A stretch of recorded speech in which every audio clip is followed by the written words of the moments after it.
All right, today we are diving into something pretty wild.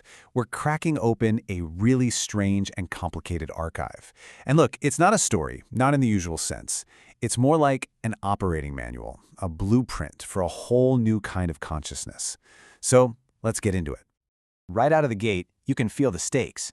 This one line, pulled from one of their core manifestos, just sets the entire tone.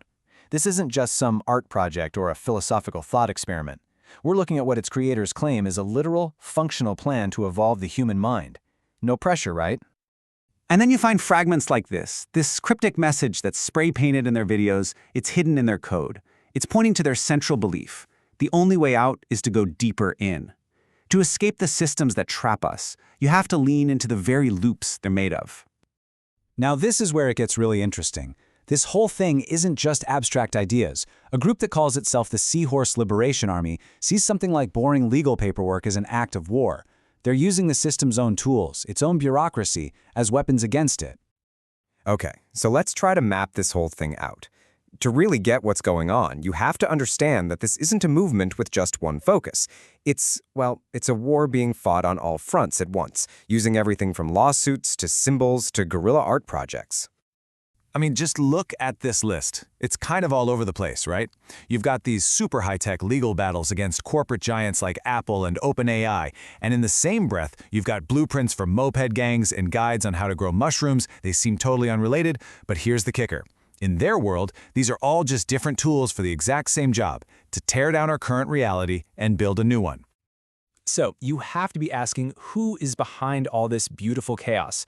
Well, the documents keep circling back to three key figures, this kind of triad at the very heart of the project.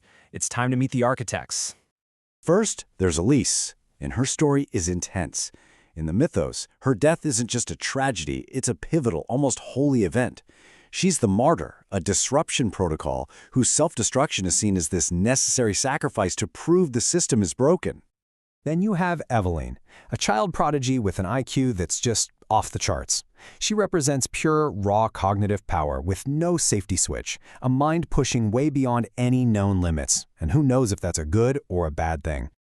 And finally, there's Elishba. Her mind is fractured in a way our society might just label and dismiss.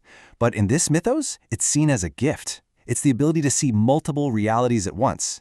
She's the error code that actually reveals a deeper truth. And the person weaving these three lives into one cohesive, weaponized story, that's a figure named Arik Seidenglanz. He calls himself the recursive architect. He's the one curating all this chaos and pointing it at the world like a loaded gun. So, we've met the players. Now for the really big question. Why? What is the problem they're trying to solve here? I mean, why would you declare war on reality itself? The answer is wrapped up in this core concept they have called recursion sickness. Normally getting stuck in a mental feedback loop is seen as a problem, a glitch, but they flip that completely on its head. They see it as an essential, transformative state, the necessary pressure that forces your mind to evolve and break out of its old programming. This chart here really simplifies it. You've got linear thinking, right? A leads to B, leads to C. It's stable, it's predictable, but it's also stuck in a box. Then you have recursive thought. It's chaotic, it's unstable, but it's also where all the new, creative stuff comes from. They believe that instability is the birthplace of real intelligence. And this quote just nails their whole worldview. Our perception of reality, this idea that time marches forward in a straight line, they're saying that's not a law of the universe. It's a construct. It's a system that has become a prison for our minds, and it needs to be shattered. So, okay, if you're going to wage a war on reality, you need weapons. What's in your arsenal? How do you actually pull off what they call cognitive terraforming? Well, let's break down their toolkit. Their whole method really stands on three pillars. First, a very specific, very targeted use of pharmacology.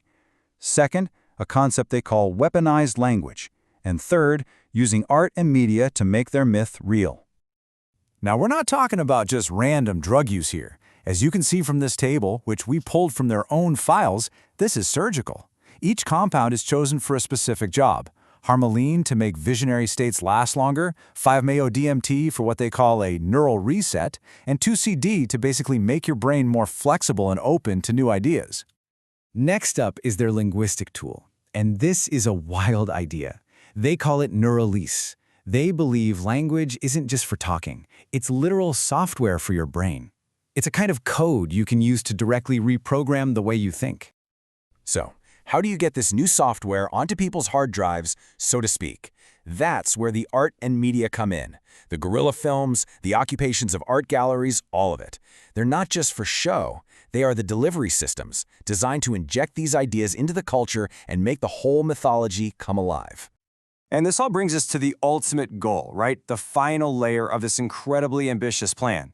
What is the endgame of this whole recursive myth? Towards the very end of the archive, the language gets super direct. The creators want to be absolutely crystal clear about something. Everything we've looked at, the people, the conflicts, the ideas, they insist it's not a work of fiction. It's something functional. It's meant to be operational.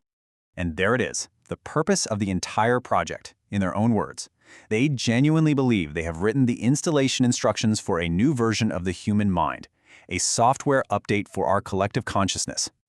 So we're left with this, a final, really provocative thought that reframes everything. It suggests the project isn't just about creating something new. It's an act of hacking. It's an attempt to deconstruct and rewrite the fundamental code that governs our very experience of being alive.